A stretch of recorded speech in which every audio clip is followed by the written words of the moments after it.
Maria Thomas described to her partner the sense of focus, well-being, and relaxation she felt while creating background patterns on a manuscript.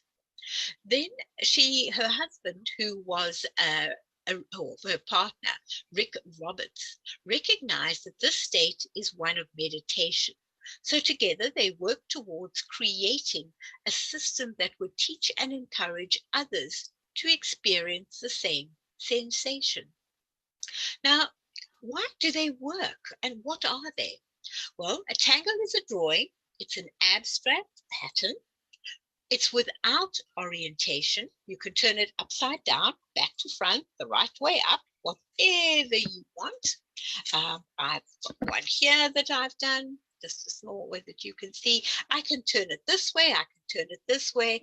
Every way is right. I can even put it as a diamond. It's just as beautiful. It'll change according to what you've done. It should be originally completed in black and white with grey pencil shadings, but as I say, nowadays people are putting color and it really does change it as well. And it's meant to be portable. So if you've got a little book that you can put it into and you can transport that little book around with you, then I have a little one that looks like that. It's a tiny little notepad. I take that with me in my bag and I can tangle away when I'm waiting for the grandchildren or waiting for Michael or whatever I have to do. I can sit and tangle and it's awesome. So let's have a look. Why does it work? Well, it works because it's fun. It's simple to learn. Each stroke is easy to draw. No rulers, no straight lines. You can make your own straight line, but you certainly don't use rulers. There are no mistakes. Nothing is a mistake ever. And that's a big difference because so often you do something and go, and now I've got to start again. Not with a tangle. Whatever you've drawn will fit in with your patterns and sometimes even becomes the focal of your pattern. There are no pre-planned outcomes, and yet you always know what to do next. And the results are always unexpected and really beautiful. Looking at them from a distance is even more beautiful than looking at them close up.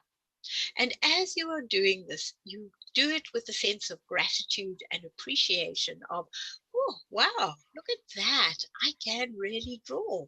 I didn't realize, because somewhere along the way, we've been told by somebody that it is what we've done is incorrect.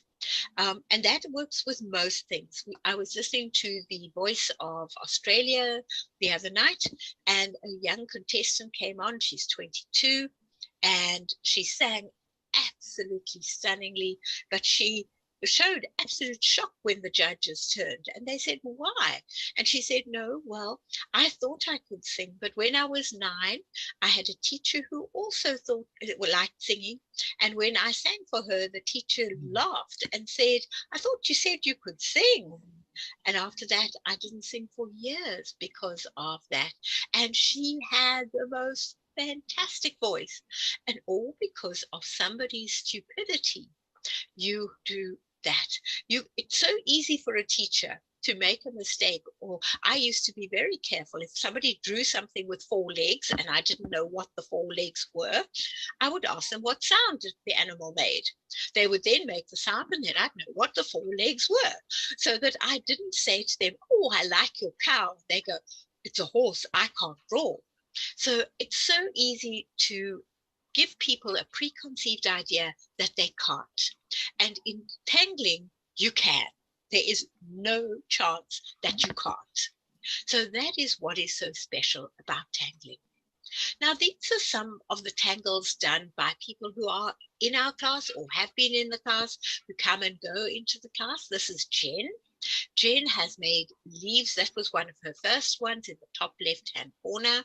Then we did some letters, and she went on to experiment and try all sorts of different designs, and she's still tangling every day now. I love the one in the top right-hand corner particularly, with straws in blue, and then the patterns in between. It really is stunning. So we do make some fabulous ones. These ones are done by people like Olga, who told us no chance that she could do it. Sally was the same. She also said, no, no, no, too hard. Well, if you look at that circle of hers, it's stunning. Terry also said, oh, I don't think I can do it. Well, she's also done them. And they are all beautiful in their own right. Here are some of Lena's ones.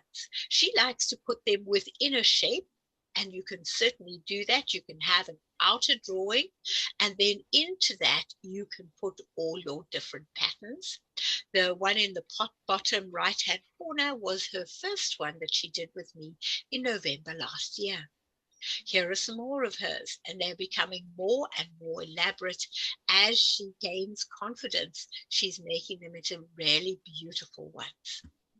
Maggie's in class with us today, and the one in the bottom left-hand corner is one of Maggie's first ones, and now she has really started to experiment. She loves circles. We've got some beautiful circular ones that she's done. I particularly like the one in the bottom left-hand corner. That to me is really beautiful, but they're ones with letters and numbers. They're all fantastic in their own right. And we spoke about making them into sketchbook covers, and Maggie tried out some sketchbook covers, and they're also really, really beautiful. So she was bored one day and decided to put it onto some shoes. And now she has, instead of white tackies or white, you call them track shoes, she now has a beautiful pair of very unique running shoes or shoes to wear. She's also combined Christine's journaling class with my tangling class by just adding her own words to it. I am enough. And that is just so beautiful that she's just added that extra piece to it. So well done, Maggie. We also have Marguerite, who usually sends me one each week. At the moment, she's moving from one part of India to another, so she's crazily busy. In fact, I think she moved today to her new home finally. But as she grows, the top left-hand corner was her first one, and now she's become more and more adventurous with her patterns and does different ones for different times of the year, putting them together. So there are lots and lots of ways to do your patterns. And again, she's combined Christine's class with mine by putting believe in yourself in the middle and then the tangling around it. And that is really, really beautiful. Mm-hmm. So we can combine different forms of art together. And then the one day she didn't have any black pens with her, but she had a white crayon and some black paper. And so she created a reverse white on black instead of black on white. So that is really